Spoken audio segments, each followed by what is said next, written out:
Bonsoir à tous. Je profite de ce moment calme au Tsioun. Il est 13h moins 10 du matin, heure ukrainienne. Je quitte bientôt Ouman pour retourner en Eretz Israël, Bezrat Hashem. Donc ce sera probablement la dernière vidéo de Ouman qu'on va partager avant Rosh Hashanah. Donc j'étais en train de regarder le livre qui s'appelle Rabbeinu. C'est un chef-d'œuvre selon moi, c'est vraiment bien écrit. Et ça, c'est principalement inspiré de Chaim Moharan, pour ceux qui lisent en hébreu et qui comprennent. C'est sûr que si vous comprenez, c'est mieux de lire Chaim Moharan. Mais bon, c'est un très très beau livre. Alors j'étais en train de lire un passage et bon, on va partager avec vous quelques minutes sur le Tzion de Rabbeinu. Il est en Brésil pour moi, j'ai déjà mentionné son nom sur le Tzion de Rabbeinu. Attends, j'ai oublié de dire à Rabbeinu s'il te plaît, invite Shimon Ben Emma pour Roman à Rosh Hashanah Bezrat Hashem. Donc, et tout à Israël. Donc, c'est écrit ici. Quelqu'un demanda un jour à Rabbi Nathan s'il valait mieux être simplement attaché au tzaddik ou bien être grand par ses propres mérites. Il répondit qu'on peut déduire la réponse de l'enseignement du tabernacle. Quiconque, grand ou petit, désirait offrir quelque chose pour la maison de Dieu, s'il l'apportait à Moshe, elle était acceptée. Mais s'il décidait de la donner directement pour le tabernacle, cela n'avait aucune valeur. Ça, c'était la réponse de Rabbi Nathan à celui qui a demandé la question, à cette question-là.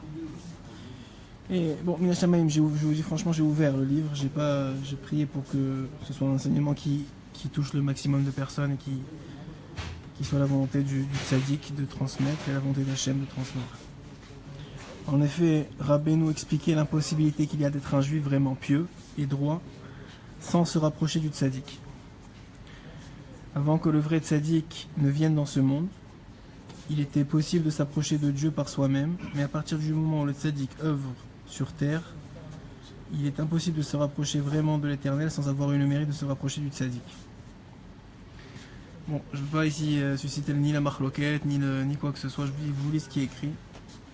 Évidemment, ça demande beaucoup d'approfondissement. On a déjà un peu parlé dans un des shiur qu'on a fait le dimanche soir sur l'écouter Moharan, sur qu'est-ce que ça veut dire le tzaddik, c'est quoi son rôle, qu'est-ce que Hachem lui a confié comme rôle depuis la création du monde, à quoi il est venu servir dans ce monde. Et qu'est-ce que exactement Hachem il attend de nous vis-à-vis du tzaddik. Ça demande beaucoup de réflexion, beaucoup d'études, beaucoup de compréhension. Et voilà ce qui est écrit ici. Il ajouta, l'homme, c'est Rabbeinu qui parle, l'homme qui ne se rattache pas à ce tzaddik authentique et ne se rapproche pas de lui, une telle personne peut paraître servir Dieu. Mais toute sa dévotion s'apparente aux contorsions que l'on fait pour imiter quelqu'un, comme le fait le singe. Évidemment, chacun il a des fois attaché à un certain tzaddik. On parle ici de Rabbeinu HaKadosh. Tout le monde a l'obligation de connaître ce tzaddik, car celui qui ne le connaît pas dans ce monde doit être réincarné encore et encore jusqu'à ce qu'il le connaisse. Waouh. Vous écoutez ce que je suis en train de dire? Tout le monde a l'obligation de connaître ce tzaddik, car celui qui ne le connaît pas dans ce monde doit être réincarné encore et encore jusqu'à ce qu'il le connaisse. Le Hari HaKadosh enseigne que si un homme n'a pas accompli de son vivant une mitzvah déterminée, il doit être réincarné pour l'accomplir. Ainsi, celui qui a refusé de son vivant de s'attacher au tzaddik doit être réincarné, car ce n'est que par l'intermédiaire du tzaddik que ses dévotions peuvent être élevées. Waouh.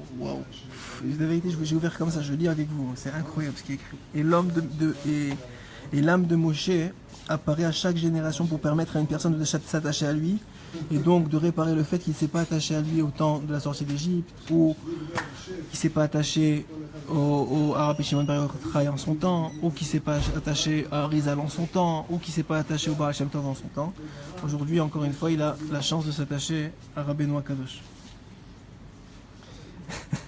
Le Harizal enseigne que l'âme est composée de 613 parties. Chacune de ces parties comprend 613 racines. Chacune de ces racines dites majeures se subdivise en un certain nombre de racines mineures ou étincelles. Chacune de ces étincelles est une âme individuelle sainte. Le Hari HaKadosh écrit également que les âmes de la majorité des gens ressemblent en effet à des feuilles qui poussent sur les branches d'arbres, sur les branches d'âmes plus grandes, celles des tzadikim. Chaque tzadik possède ainsi ses feuilles dont il est porteur. Plus le tzadik est grand, plus ses âmes sont nombreuses. Ça, c'est un Likutei Moharan. Celui qui va les voir, c'est Likutei Moharan 65. Ici, il le rapporte au nom du Harizal, mais là-bas, Rabbi Nachman explique comment ça marche. Et le tzaddik authentique, quant à lui, détient sous sa responsabilité toutes les âmes. Parce qu'on a dit déjà que Rabbeinu HaKadosh, il a sous sa responsabilité toutes les âmes de la génération jusqu'à la venue du Mashiach. Rabbi Nachman enseigne, il existe un tzaddik qui est le fondement du monde. Regardez ce qui est écrit sur son kever. Nachal novia mekor chochma. Oui, Rabbeinu. Il existe un tzaddik qui est le fondement du monde. En lui sont enracinées toutes les autres âmes, même celles des tzadikim. Il dit Rabbeinu qu'il y a un tzaddik, que dans lui, même les âmes des autres tzadikim, ils sont en lui. Certains tzadikim constituent les branches principales, d'autres les rameaux de ces branches. Commentant le verset qui dit que 600 000 âmes sont celles qui sont sous mes pieds, le Hari HaKadosh écrit que les 600 000 âmes juives n'étaient que des parties de l'âme de Moshe.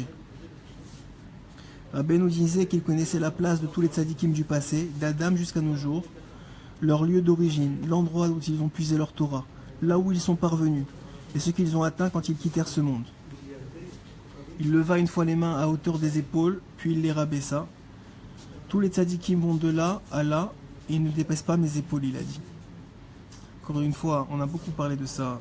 Il y a tout un bilboul, une sorte d'incompréhension face à certaines paroles de Rabbeinu. Il faut savoir qu'on ne comprend rien du millième de ce qu'il dit. Et celui qui pense que c'est de l'orgueil, il faut très très vite qu'il a étudié, parce qu'il faut qu'il se ravisse sur ses paroles. Il leva ensuite, j'ai vu, Mina Shamayim, je vous dis ça, j'ai vu hier que j'étais sur le Tsioun à cette heure-ci. Il y a quelqu'un qui est rentré avec un groupe de gens. Il a demandé à 10 personnes de se rassembler devant le Tsioun.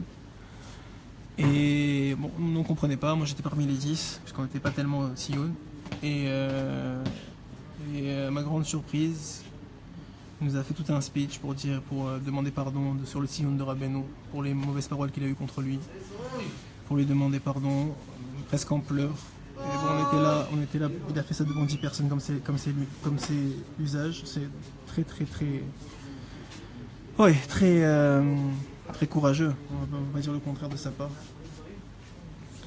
Et bon voilà, c'était juste pour vous dire, c'est dans le même aynan que ce que je suis en train de dire ici. Il leva ensuite les mains au-dessus de la tête. Bon, ces paroles sont extrêmement profondes. Leur sens peut être saisi si on a des notions sur les œuvres du Harizal. Lorsqu'on accomplit la volonté de son créateur, on peut arriver à un niveau spirituel tellement élevé qu'on peut symboliser à la perfection l'image de Dieu. Rabbeinu affirme, et j'ai réussi à accéder au plus haut niveau de Yehida. Il avait atteint Yehida de Yehida. Bon, ça c'est de la Kabbalah, c'est pas le sujet du Shiur. Dans son plus haut niveau, ainsi je sais un peu, ajouta-t-il, et je me tiens sur un très haut niveau, je veux cependant savoir davantage parce que peut-être il y a encore quelque chose à savoir. Regardez l'humilité de Rabbeinu HaKadosh, il connaissait tellement de choses, et même à quelques mois de sa vie, comme c'est rapporté dans Chaim Moharan. Comment c'est rapporté dans Chaim Moharan? C'est rapporté dans Chaim Moharan que à quelques mois de sa vie, il a reçu ses élèves à Breslev pour Shavuot. Et il leur a dit que je peux jurer sur ces Shabbats, c'était Shabbat, il leur a dit je peux jurer sur ce Shabbat que je ne sais rien. Alors qu'il savait déjà tout. Donc ça aussi, ça demande une compréhension. Il dit ici, Rabbeinu affirmé, j'ai réussi à accéder au plus haut niveau de Yehida. Ainsi, l'âme est divisée en 5 niveaux. Le plus bas est le Nefesh. Ensuite, on dit le Ruach, Neshama, Chaya, Yehida. Il est arrivé au Yehida. De l'âme de Moshe Rabbeinu. Chacun de ces niveaux est à son tour divisé en 5. etc. etc. Le Rizal affirme que la plupart des gens accèdent dans le meilleur des cas au niveau de Neshama. Il est aussi connu qu'au moment où Adam a mangé de l'arbre de la connaissance, toutes les âmes y ont goûté, mais l'âme sainte de Rabbi Nachman a mérité de ne pas y avoir goûté du tout. Je vous avais expliqué une fois qu'il y a certaines tzadikim que, avant même la pensée de la faute, ils ont été tellement dégoûtés du fait que Adam il allait manquer de respect à Kadosh Baruch Hu, qu'ils ont quitté l'âme d'Adam Arishon. Et Rabbeinu en faisait partie. L'homme devrait prier avec la plus extrême ferveur pour trouver quelqu'un qui lui explique ce qu'est la divinité. Il est très difficile de rencontrer une telle personne, c'est-à-dire un très grand maître capable d'expliquer la sagesse de Dieu. Aussi, Rabbi Nachman il a déclaré: quant à moi, je n'ai rien, absolument rien à faire dans ce monde, je n'ai rien à accomplir en ma faveur. Regardez ce qu'il dit, c'est incroyable. Je n'ai rien à, je le dis devant son kéver. Je veux dire, moi je dis rien de moi, je lis ce qui est écrit. C'est pas dans ces moments-là que je vous dirai quelque chose de moi-même. Je n'ai rien à accomplir en ma faveur, il a dit. Je ne suis venu sur cette terre que pour rapprocher les âmes juives de l'Éternel, mais je ne peux aider que celui qui vient chez moi et qui me dit ce qui lui manque. Celui-là, je peux l'aider et lui apporter la réparation. Waouh, je te barre chez moi là. Je vous répète ce qui est écrit. Mais je ne peux aider que celui qui vient chez moi. C'est lui qui l'a dit. Je ne peux aider que celui qui vient chez moi et qui me dit ce qui lui manque. Il faut verbaliser ce qui vous manque. Celui-là, je peux l'aider et lui apporter la réparation. Il ajouta: quiconque s'efforce de se rapprocher de mes disciples sera vraiment un homme cachère et même encore bien plus. Il pourra devenir un tzaddik parfait comme je le désire. Quand on parle de ses disciples, on ne parle pas des gens maintenant aujourd'hui. On parle probablement des gens comme Rabbi Nathan, ou des vrais disciples de Rabbeinu qu'on est sûr que c'est des disciples. Chacun à son niveau, c'est un disciple, mais ce que je veux dire, c'est qu'il a eu, bon, Hachem, des disciples qui ont fait des disciples qui ont fait des disciples. On a aujourd'hui, bon, Hachem, des grandes tzadikim dans Breslev. Rav Keining, qui est un descendant, un des élèves de Rabbi Nathan, par exemple. D'autres encore, chacun selon sa tendance, chacun qu'il a. Bon, Hachem, on a eu Rabbi Israël, on a eu Hachem beaucoup.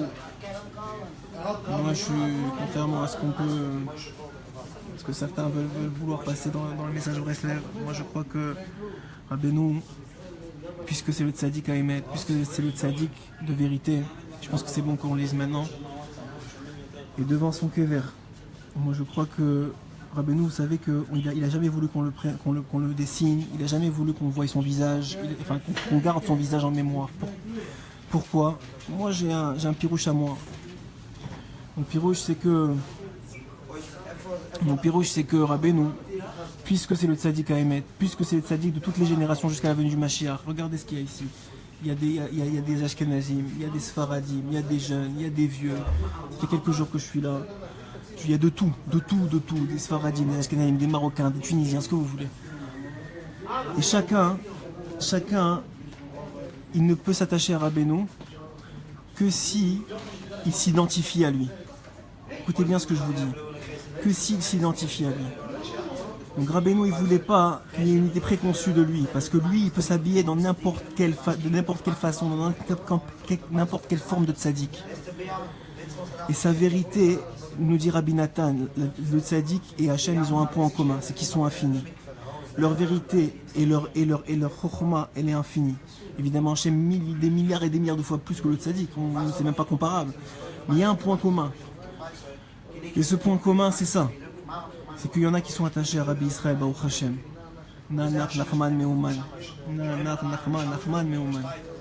Et c'est sûr que Rabbi Israël, il a touché une vérité de Rabbeinu. Et ceux qui sont proches de lui, ils vont dire qu'il a touché la vérité. Et je suis sûr qu'il a raison, parce que Rabbeinu est tellement grand qu'il a probablement en lui la vérité de Rabbi Israël. Il y en a qui sont attachés à Rav Arush. Et Rav Arush, il a touché une vérité de Rabbeinu. Et c'est sûr que ceux qui sont attachés à Rav Arush, ils s'attachent aussi à Rabbeinu par le fait de Rav Arush. Et c'est sûr qu'ils sont attachés vraiment à Rabbeinu. Il y en a qui sont attachés par Rav Keining, à Tzfat par exemple. Et moi je suis convaincu qu'eux aussi sont attachés à Rabbeinu. Et ça veut pas être la seule chose qu'il faut faire attention, je vous en supplie. c'est que Rabbeinu, il est venu dans ce monde pour nous rapprocher, pas pour nous diviser. Pas pour que les nanars ils disent qu'il n'y a que Rabbi Israël, pas pour que les Ravarouches disent qu'il n'y a que Ravarouche, pas pour que Rav Kenim dise qu'il n'y a que Rav Kenim. C'est pas ce que Rabbeinu il voulait. Maintenant, moi je suis rien pour dire ça. Je suis rien pour dire ça. Mais j'ai en moi la conviction que c'est obligé que ce soit comme ça. Que au contraire, Rabbeinu, justement, il voulait pouvoir s'habiller dans tous les tzadikim pour ramener tout le peuple auprès de lui. Et que jamais il y en a un qui dise eux ils sont comme ça, et nous on est comme ça, et eux on a raison, et nous on a raison. La vérité absolue, il dit Rabbi Nathan dans l'écoute à la fois, la vérité de Dieu c'est celle qui rapproche et pas celle qui l'éloigne. C'est celle qui unit et pas celle qui divise. C'est ça la vérité absolue. Et Rabbeinu il a en lui la vérité absolue. La vérité de Dieu. La vérité de Dieu, c'est celle qui unit et pas qui divise. Et si vous avez quelqu'un qui parle contre quelqu'un d'autre dans le peuple juif, sachez que c'est du mensonge. Même s'il croit qu'il dit la vérité, c'est du mensonge. Parce que c'est pas la vérité de Dieu.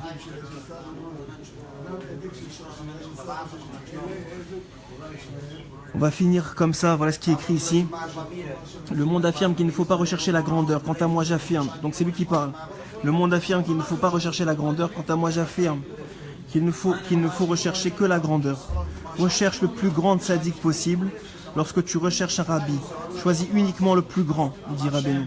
On doit savoir que cette nouveauté, ce tzaddik, ce fleuve jaillissant, source de sagesse, qui est Rabbi Nachman, n'est jamais apparu sur terre depuis la création du monde. Il a préparé les armes avec lesquelles le Messie va combattre et réparer l'univers entier. Il dit Rabbeinu dans l'écoute Moharan Bet, l'arme du Mashiach, c'est la parole, c'est la prière. Ce qu'a préparé Rabbeinu, c'est la prière et la connexion avec Akadosh Baruch Hu pour faire venir Mashiach Tzidkenu Memra B'Yameinu. Amen. Bonne soirée à tous.